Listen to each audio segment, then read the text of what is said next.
Hi everyone. This video is going to be part of my new series, which I'm thinking I'm gonna call my experiences. So this one is a touchy subject, so if this video is a trigger for you, you may want to click off now before I get into the video. My This video is about abuse that I suffered with in a previous relationship. And so I'm not sure exactly where I want to start, but I guess I'll start from the beginning. And I don't want any ill will towards this person. I'm not angry with them. This happened to me, and it's something that needs to be said, and that needs to be out there, and people to be more aware that it happens. That it's just not that it's not just children. It's adults as well that go through abuse. Okay, so in the beginning, my previous relationship was good. We laughed, we had fun, stuff like that. There was some stuff that I thought, okay, I could look past it. Stuff like that.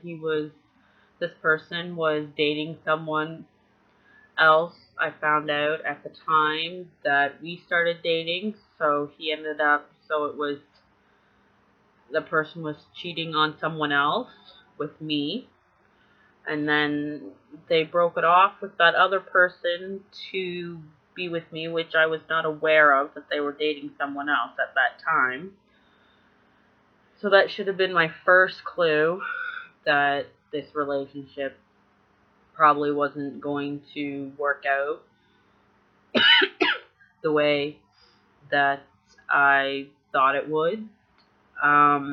We started dating. We were dating for a year and a half.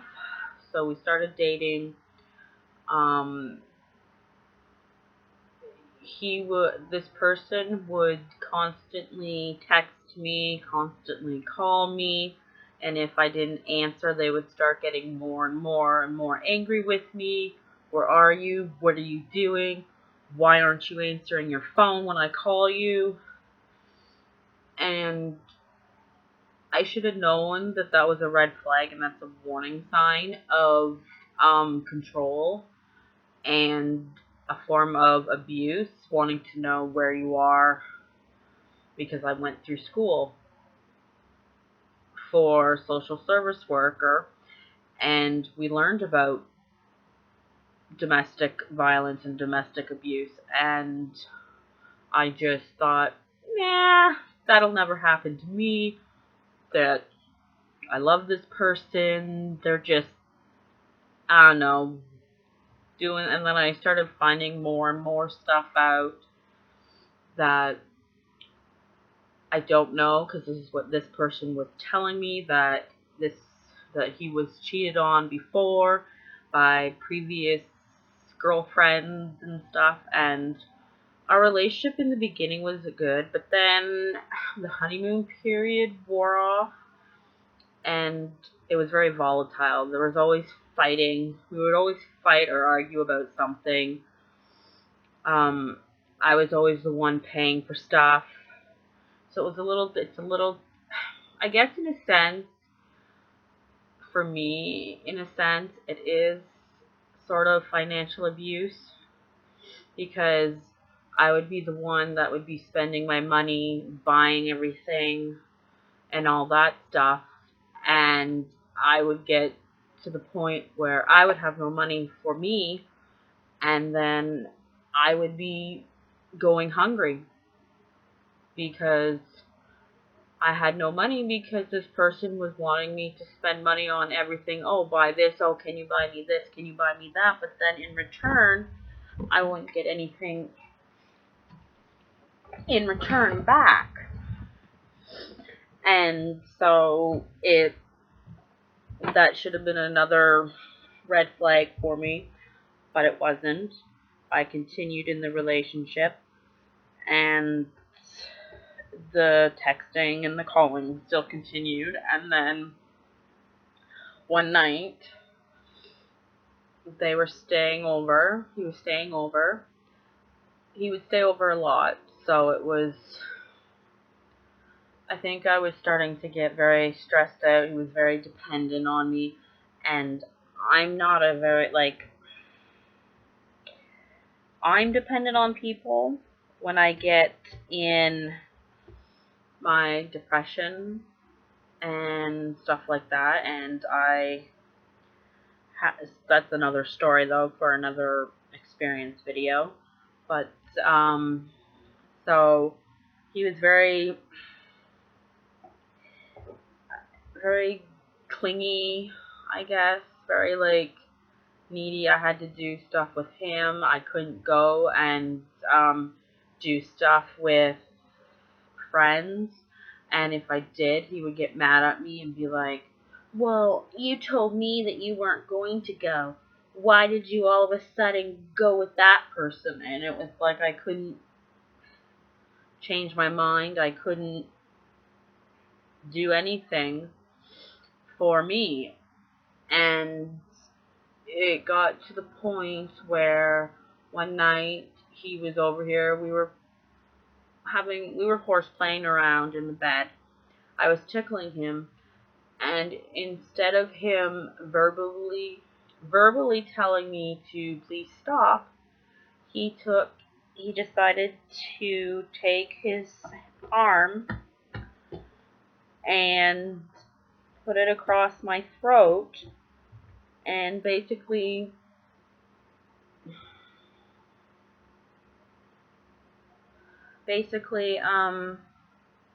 choke me, only it wasn't with his hands, it was with his arm, and I couldn't breathe, and I was crying, and he got pissed off at me and went into the bathroom, and he was angry, and I was crying, and he comes out, and he's like, let me guess, you're telling your friends that I choked you. And it was just very, I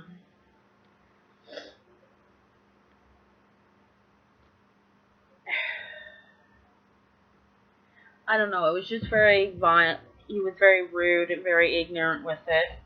And he's like, don't tell anyone, type of thing. So I didn't tell anyone until our relationship was pretty much, he was getting ready to go back to school, and this was about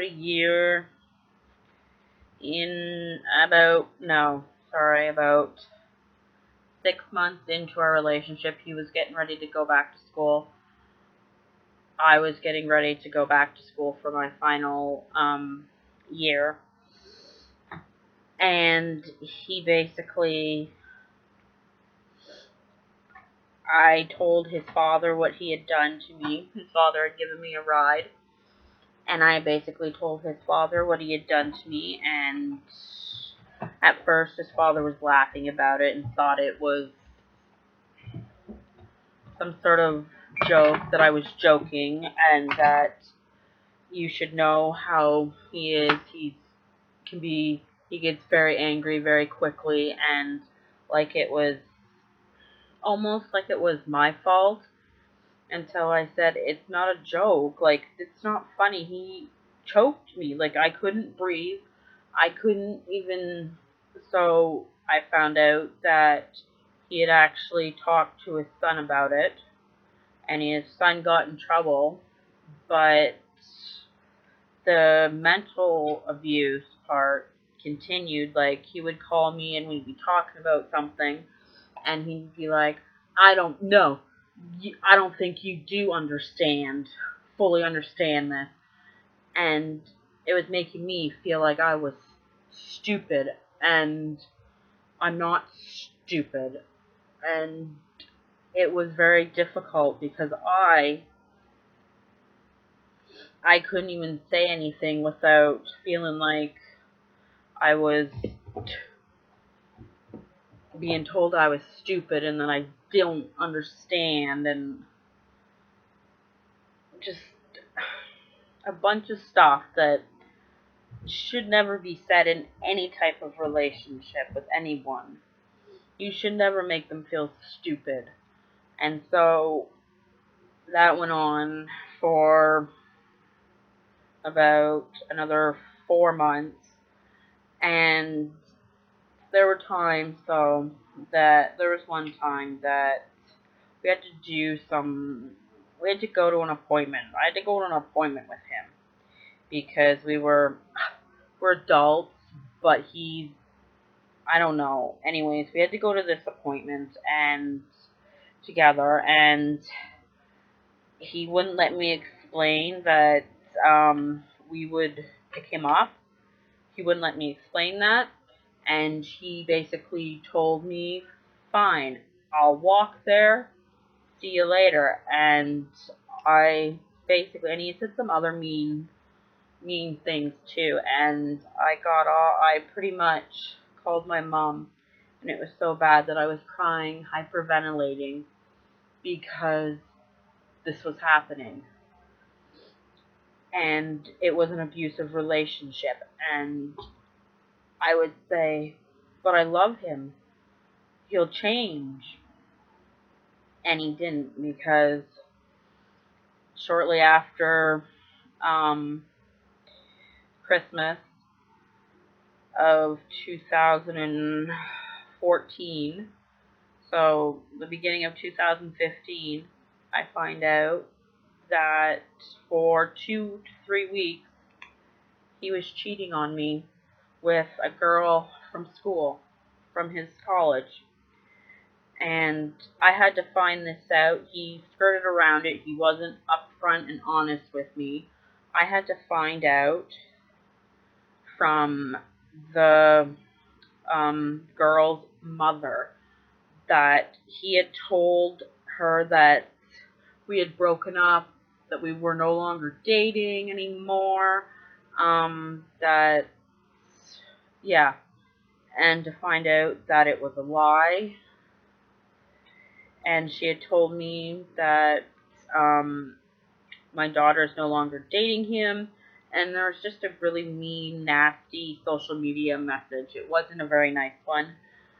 And apparently he was going around saying I was pregnant and everything at his school, and I wasn't pregnant, but he was saying that I was. And so I guess in a way he was trying to control me, trying to keep me, I guess, in a sense, by saying to everyone else that I'm pregnant. So, and it wasn't true, and I ended up getting an email from someone that helped him out, and I had no idea what they were talking about. No clue whatsoever. They were talking about that it was my choice. I had a choices. I don't have to go through with this. I don't have to listen or deal with this. I can choose to go my separate way. I had no idea what this person was talking about, because he lied to me and he cheated on me, and I don't know, like, for me, I've dealt with it, but it's not a fun thing to go through, to be physically abused, to be mentally abused, to be cheated on. And that was the final straw for me, and I got out of the relationship. I said, I can't be with someone who thinks that it's okay and that it's perfectly normal for people to cheat on each other, because I was raised and grew up in a family where it wasn't okay to, it's not okay to cheat. It's not. So I broke it off with him shortly after Christmas, and I am glad that I got out of that relationship because it was volatile. It wasn't a healthy relationship. And I don't know why, but when we broke up, it was weird because he wasn't yelling at me, he wasn't mad, he wasn't trying to fight for me. He just said, okay, that's fine, we can be friends and talk on social media. And I don't know why I have him as a friend on my social media. I just do because I feel that even though he physically and emotionally abused me, I guess I feel that that we're better off as friends. Like, he's on there, and I very rarely hear from him. It's only every once in a while I hear from him, so it's not all the time, which is good. And I'll see a few posts here and there from him, but that's about it. So I guess I don't know, I guess I learned that it was okay. And I did, in the relationship, I did start to isolate myself and stay away. I would start isolating, and because I was so afraid, because I couldn't miss that phone call because he was calling me. I couldn't miss that phone call. I had to take it, or there could be really there could be hell to pay when he finally got a hold of me. So I would stay home and I would wait for that phone call, and like it was dreadful. It was like this never ending, I don't know, I guess cycle where I was so afraid that if I didn't, things could have gotten a lot worse, but they didn't. And I don't want this person. There's a reason why I didn't say who this person was, because I don't want them to get hate or anything like that. I just want them to go on and live their life and hope that they realize that the way they act is not a healthy way to act, and it's not good, and that they can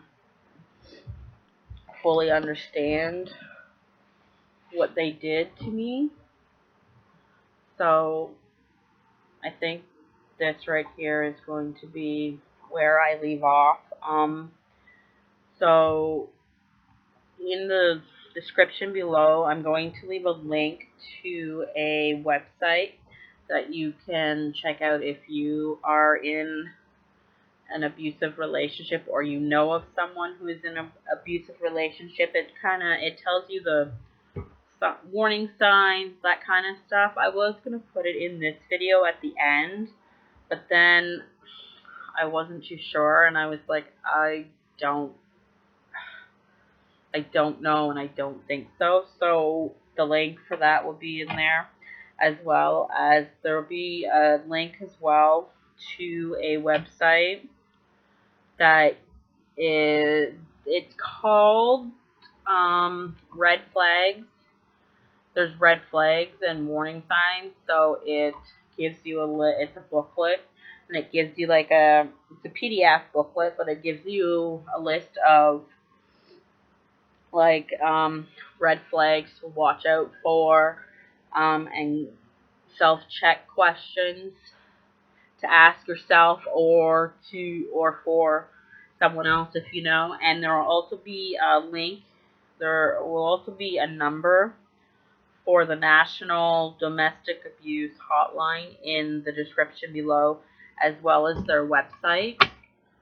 So check it out, and I hope that this has helped someone. Due to recent events of another type of video like this being posted on YouTube, it gave me the strength and the courage to speak out and to say that, to share my experience in hopes that it will help somebody else.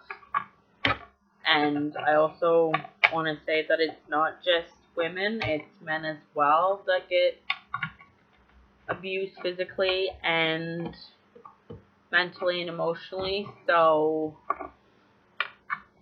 if this helps any men out there, then I'm very grateful, and that I hope that you just get the help that you require and you need if you need it. So yeah, I guess this is where I'll end off. So bye for now.